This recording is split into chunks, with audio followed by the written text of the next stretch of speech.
درود شریف تو دلوں کا نور ہے، زندہ اور مردہ دونوں کے لیے رحمت ہے۔ درود شریف کی برکت سے اللہ تعالیٰ مشکل سے مشکل کام آسان کر دیتے ہیں۔ حضرت مولانا محمد الیاس صاحب کاندھلوی نور اللہ مرقدہ کی امی جان ہر روز 5000 دفعہ درود شریف پڑھتی تھی۔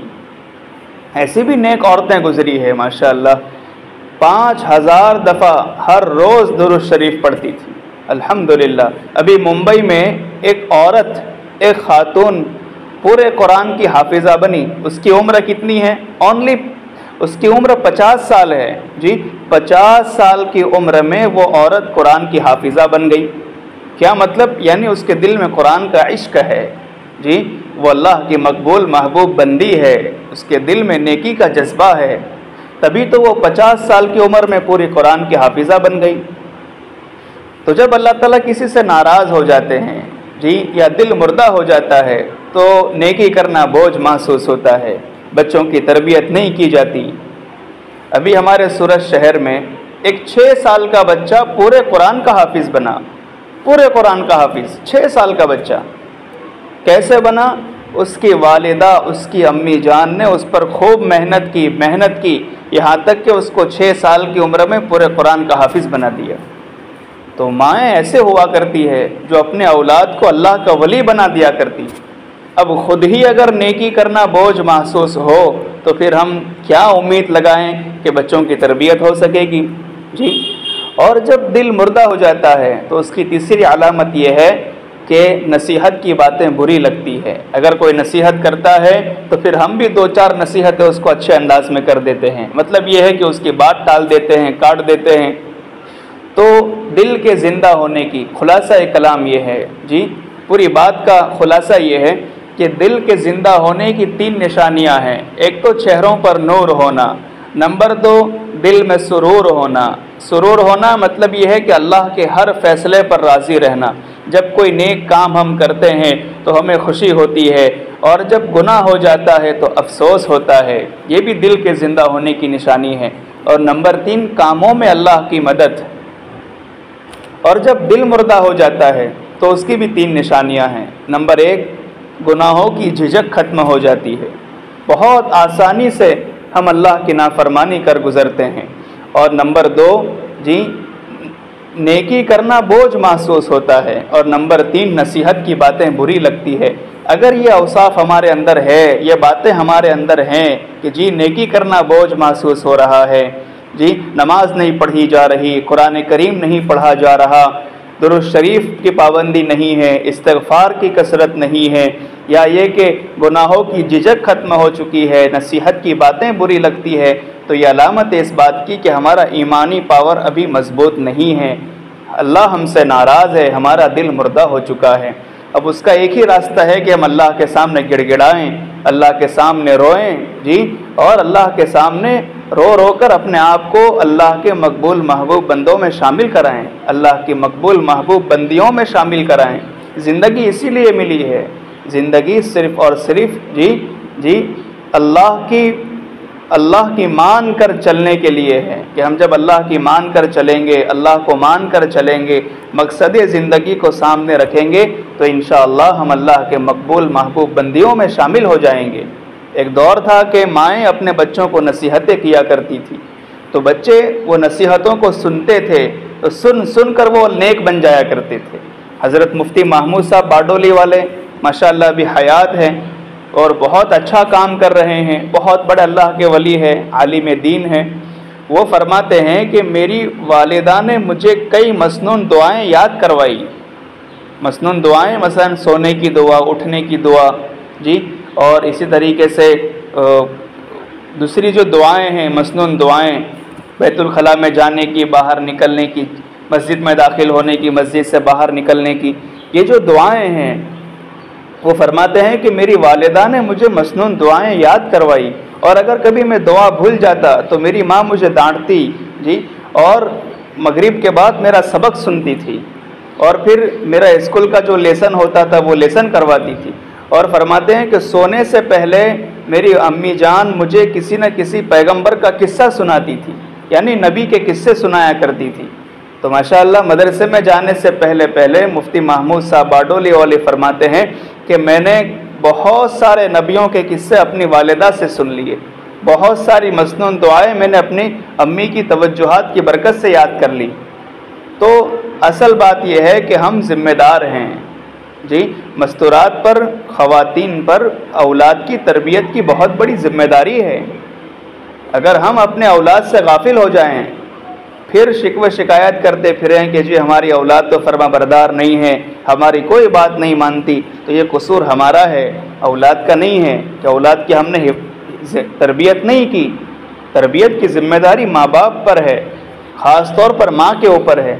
اگر ماں نیک ہے، اگر ماں کے اندر نیکی کے جذبات ہے، وہ علم حاصل کر چکی ہے، وہ کچھ واقعات جانتی ہے، تو پھر وہ اس اعتبار سے اپنے بچوں کی تربیت کر سکے گی۔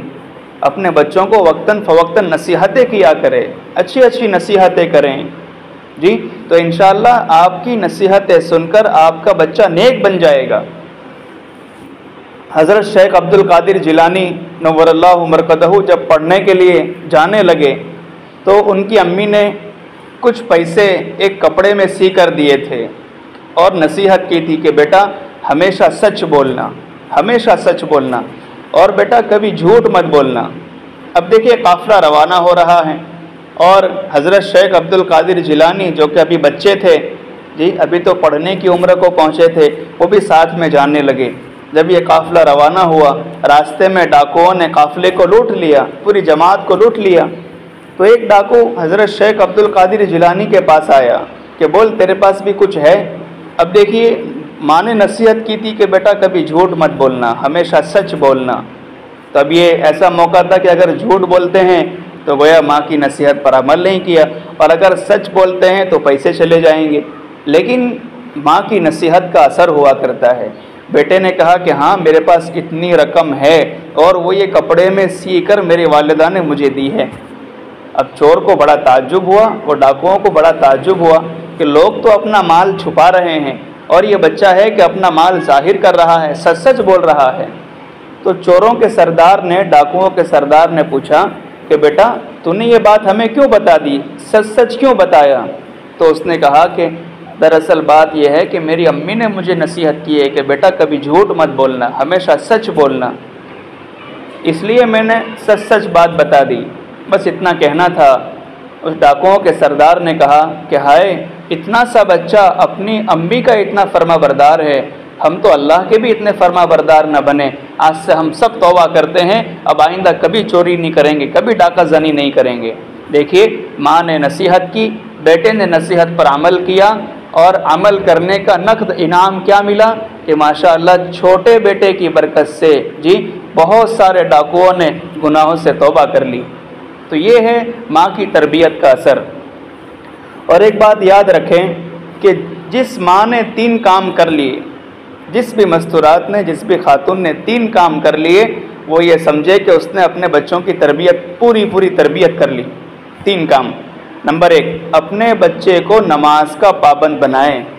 جس نے اپنے بچے کو نماز کا پابند بنا دیا وہ انشاءاللہ ولی ہو کر دنیا سے جائے گا۔ نماز اللہ تعالیٰ سے ڈائریکٹلی مدد حاصل کرنے کا بہت بڑا ذریعہ ہے جی۔ حضرت امام محمد ابن سیرین رحمۃ اللہ علیہ فرماتے ہیں کہ اگر مجھے اختیار دیا جائے 2 باتوں کا کہ یا تو جنت میں چلے جاؤ یا 2 رکعت نماز پڑھ لو، تو امام محمد ابن سیرین رحمۃ اللہ علیہ فرماتے ہیں کہ میں 2 رکعت نماز پڑھوں گا، اس لیے کہ جنت میں جانا میری اپنی خوشی سے ہے، لیکن نماز پڑھوں گا تو اللہ تعالیٰ خوش ہوں گے، تو میں اپنی خوشی کو قربان کروں گا، اور اگر اللہ تعالیٰ میری 2 رکعت سے خوش ہوتے ہیں تو میں 2 رکعت نماز پڑھوں گا۔ ایسے اللہ کے مقبول محبوب بندے ہوا کرتے تھے جو ہر کام سے پہلے نماز کو مقدم کرتے تھے۔ اور آج ہماری حالت یہ ہے کہ شادی بیاہ کے موقع پر سب سے پہلے چھٹنے والی چیز نماز ہوتی ہے۔ اور میری مائیں بہنیں آپ برا نہ لگائیں، بہت ساری عورتیں رسم و رواج ادا کرنے میں بہت ماہر ہوتی ہے، اور نہ جانے ایسے مسائل، ایسے فتوے نکالتی ہے کہ رسم و رواج پر عمل کیے بغیر گویا بہت بڑا گناہ ملے گا جی، اللہ تعالیٰ کی نافرمانی ہو جائے گی، ایسی بات سمجھ میں آتی ہے۔ نہیں، کامیابی تو رسول اللہ صلی اللہ علیہ وسلم کے طریقوں میں ہی ہے۔ جتنے طریقے ہم اپنی طرف سے بناتے ہیں جی، شادی بیاہ کے موقع پر، موت میت کے موقع پر، ان تمام رسموں سے اپنے آپ کو بچائیں۔ یہ اللہ کو ناراض کرنے والی رسمیں ہیں، اس کی وجہ سے اللہ تعالیٰ کا عذاب اترتا ہے۔ اب یہ کتنی ناسمجھی کی بات ہے کہ شادی بیاہ اس کا موقع 2 مہینے کے بعد ہے، اب 2 مہینے پہلے سے نمازیں چھوٹتی جا رہی ہیں۔ یہ تو کتنے افسوس کی بات ہے جی۔ ایک خوشی کو پانے کے لیے ہم نماز کے ذریعے جو اللہ کی خوشنودی ہمیں حاصل ہو رہی ہے اس کو کھو دیتے ہیں۔ تو اول نماز کے پابند بنیں، ہماری کوئی بھی نماز ضائع نہ ہو، قضا نہ ہو۔ جی ہاں، اس کا خاص خیال رکھیں، خاص طور پر فجر کی نماز۔ کہ فجر کی نماز یہ اللہ تعالیٰ سے محبت کی علامت ہے۔ اگر ہماری فجر کی نماز کی پابندی نہیں ہو رہی ہے تو پھر ہم کیا ظہر اور عصر پڑھ پائیں گے؟ چلیے ظہر اور عصر پڑھ بھی لی، مغرب بھی پڑھ لی، عشاء بھی پڑھ لی، پھر بھی 5 وقت کی نماز تو نہیں ہو سکی۔ فجر کی نماز اگر ہم پڑھ لیتے ہیں تو اللہ تعالیٰ کی ذمہ داری میں آ جاتے ہیں۔ اگر ہم نے عشاء کی نماز پڑھ لی، پھر فجر کی نماز پڑھ لی، تو گویا پوری رات ہم عبادت میں رہے، اتنا ثواب ملے گا۔ تو شریعت تو بہت آسان ہے، لہٰذا پہلے اپنے آپ کو نماز کا پابند بنائیں، اور نمبر 2 اپنے بچوں کو نماز کا پابند بنائیں۔ یہ پہلا کام ہے۔ نمبر 2 اپنے بچوں کو خدمت کرنے والا بنائیں، اس کو ایسے واقعات سنائیں، خدمت کی فضیلت بیان کرے جی، اس کو بات میں خدمت کا عادی بنائیں۔ جب بچہ خدمت کرنے والا بنے گا تو وہ پھر بڑھاپے میں خود آپ کی بھی خدمت کرے گا، وہ انسانیت کی خدمت کرے گا، اور خدمت کرنے والا اللہ کو بھی پسند آتا ہے اور اللہ کی مخلوق کو بھی۔ اور نمبر 3 سچ بولنا سکھائیں۔ جس ماں نے یہ 3 کام کر لیے کہ وہ خود نمازوں کی پابند ہے، خود سچ بولنے والی ہے، اس کے اندر خدمت کا جذبہ ہے، پھر اس نے اپنے بچوں کو بھی نماز کا پابند بنایا، اس کو سچ بولنے کا پابند بنایا، اور اس کو خدمت کرنے کا عادی بنا دیا۔ اگر یہ 3 کام جس ماں نے کر لیے تو اس ماں کو ہم سلام کرتے ہیں اور یہ کہتے ہیں کہ انشاءاللہ آپ کا بیٹا ولی بن کے دنیا سے جائے گا، اللہ کا محبوب بندہ بن کر دنیا سے جائے گا۔ ماں کی تربیت کا بہت اثر ہوا کرتا ہے۔ 1-2 قصے اور سناتا ہوں آپ کی سمجھ کے لیے، تاکہ اور بات سمجھ میں آئے۔ ایک بچہ 5 سال کی عمر میں، غور سے سنیں، ایک بچہ 5 سال کی عمر میں مدرسہ پڑھنے کے لیے گیا، 5 سال کی عمر میں۔ اب اس کے پڑھنے کی رفتار بہت تیز ہو گئی، بہت ہی کم مدت میں 5 پارے اس نے پورے حفظ کر لیے، یاد کر لیے، بہت ہی کم مدت میں۔ لیکن 5 پارے یاد کر لینے کے بعد جب 6واں پارہ آیا تو پھر رفتار دھیمی پڑ گئی، عام بچوں کی سی۔ اب وہ رفتار نہیں رہی جو 5 پاروں میں تھی۔ اب استاذ کو بھی بڑا تعجب تھا، گھر والے بھی سب پریشان تھے کہ ہمارا بیٹا اتنا سمجھدار ہے، ماشاءاللہ اس نے بہت کم مدت میں 5 پارے حفظ کر لیے، عمر بھی چھوٹی ہے، لیکن اس کے بعد رفتار بہت کم ہے۔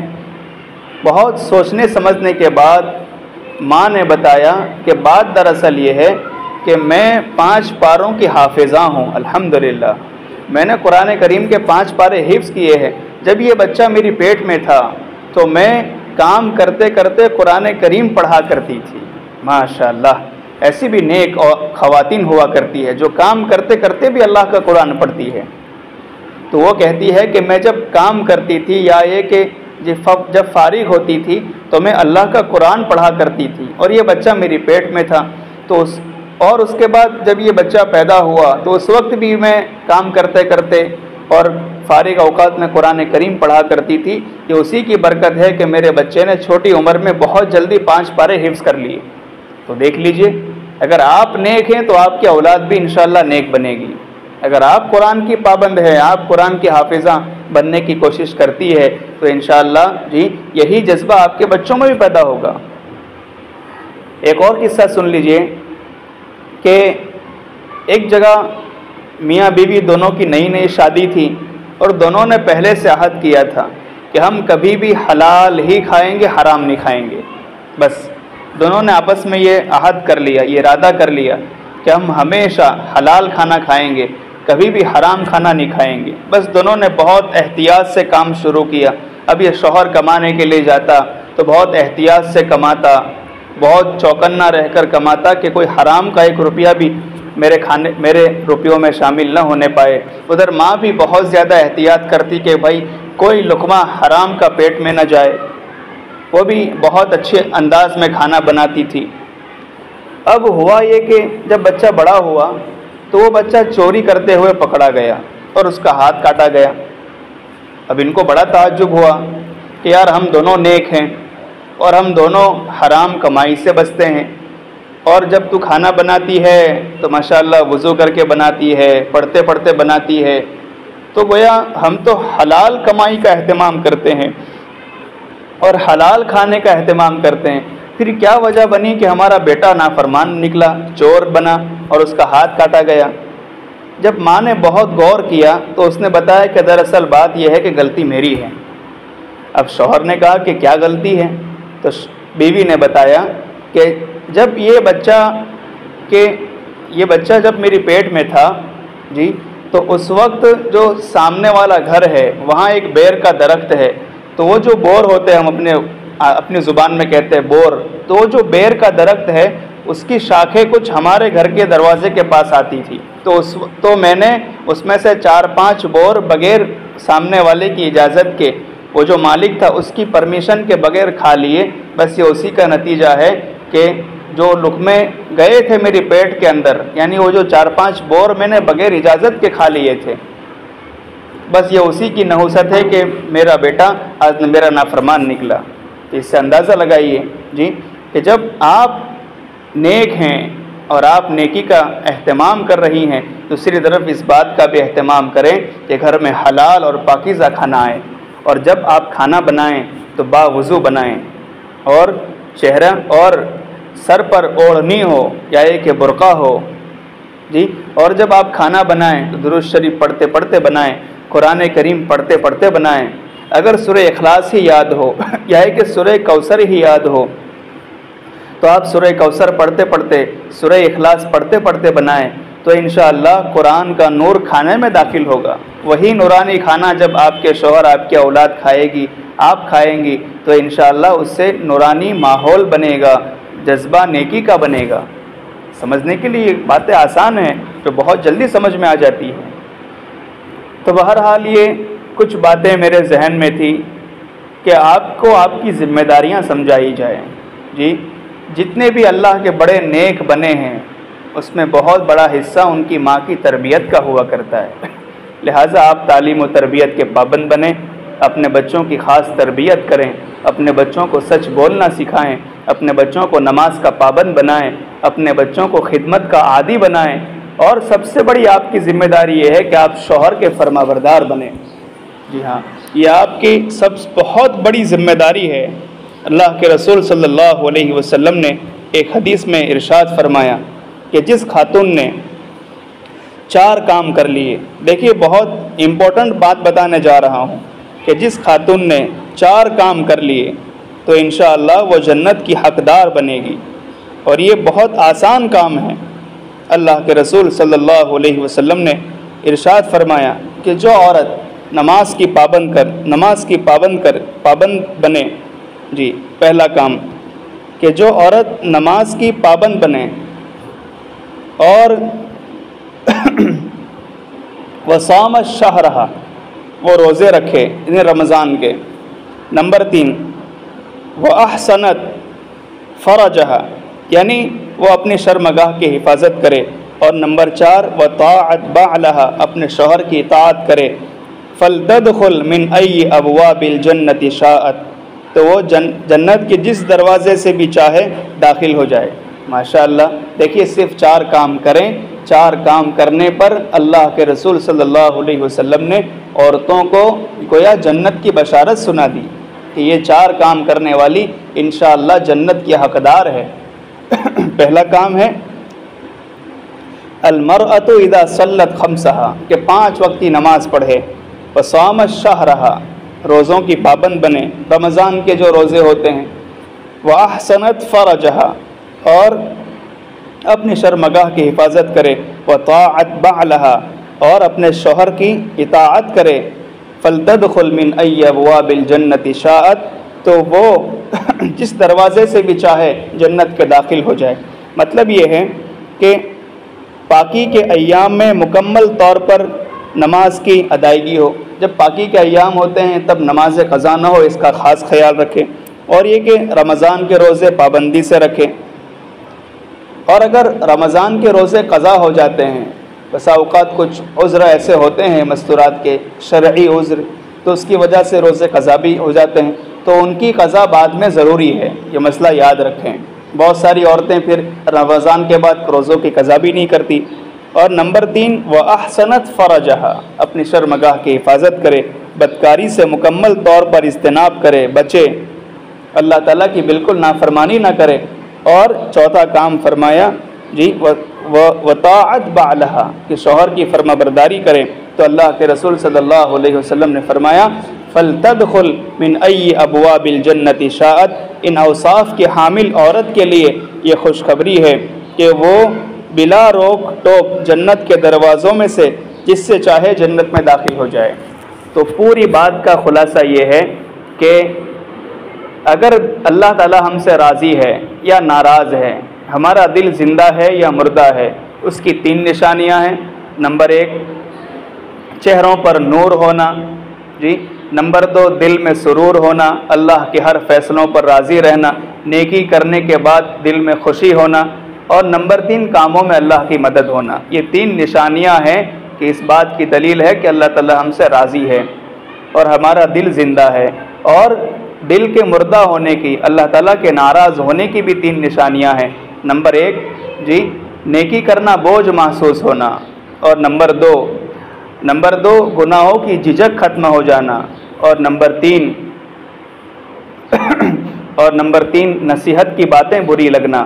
یہ 3 نشانیاں ہیں جس سے ہم سمجھیں گے کہ اللہ ہم سے راضی ہے یا ناراض ہے۔ اور اس کے بعد پھر میں نے ماں ایک نیک ماں کیسی ہوتی ہے، بچوں کی تربیت کیسے کرتی ہے، اس پر میں نے 3 اصول بیان کیے کہ جس ماں نے اپنے بیٹوں کو 3 باتوں کا پابند بنایا، اپنی اولاد کو، انشاءاللہ اس نے گویا اپنے بچوں کی تربیت کر دی۔ نمبر 1، خود بھی نماز کی پابند بنے اور اپنے بچوں کو بھی نماز کا پابند بنائے۔ نمبر 2، خود بھی خدمت کا جذبہ رکھے، اپنے شوہر کی خدمت، اسی طرح اپنے گھر والوں کی خدمت۔ اور نمبر 3، سچ بولنا سکھائے، خود بھی سچ بولے اور اپنے بچوں کو بھی سچ بولنا سکھائے۔ جب یہ 3 کام کوئی عورت کر لیتی ہے، کوئی ماں کر لیتی ہے، تو انشاءاللہ اس کی اولاد نیک اور فرما بردار بن کر دنیا سے جائے گی۔ اب اخیر میں بس ایک واقعہ سناتا ہوں اور اس کے بعد اپنی بات کو ختم کر دیتا ہوں۔ ایک خاتون تھی، اس کا بیٹا جب بڑا ہوا تو بہت اللہ کا نافرمان بنا، بس گناہ پر گناہ کرتا تھا۔ ماں نصیحت کرتی تھی مگر ماں کی نصیحت کا کوئی اثر نہیں ہو رہا تھا۔ اسی حال میں اس بیٹے کا انتقال ہو گیا۔ اب ماں کو بہت پریشانی ہوئی کہ ہائے میرا بیٹا جوانی میں دنیا سے رخصت ہو گیا، جو کہ میری جوانی بڑھاپے کی لاٹھی تھا، اب میرا کون سہارا بنے گا۔ لیکن ماں کی ایک تمنا تھی کہ وہ اپنے بچے کو خواب میں دیکھے۔ ایک دفعہ اس نے خواب دیکھا تو وہ دیکھا کہ اس کا بچہ عذاب میں مبتلا ہے، اس کے بچے کو عذاب ہو رہا ہے۔ اب یہ اور پریشان ہو گئی، ایک تو یہ کہ بیٹا بڑا نافرمان تھا، اور دوسرا یہ کہ جب وہ انتقال کر گیا، دنیا سے چلا گیا اور خواب میں دیکھا تو وہ عذاب میں تھا۔ ماں کو اور بھی زیادہ صدمہ ہوا اور رونے لگی، اللہ سے دعا کرنے لگی کہ اللہ میں اپنے بیٹے کو اچھی حالت میں خواب میں دیکھنا چاہتی ہوں۔ ایک زمانے کے بعد پھر ایک دفعہ ماں نے اپنے بیٹے کو خواب میں دیکھا تو دیکھا ماشاءاللہ وہ تو بہت اچھی حالت میں ہے۔ جب پہلی دفعہ خواب میں دیکھا تب عذاب میں تھا، دوسری دفعہ خواب میں دیکھا تو ماشاءاللہ اچھی حالت میں تھا۔ ماں نے پوچھا کہ بیٹا یہ کیا ہوا؟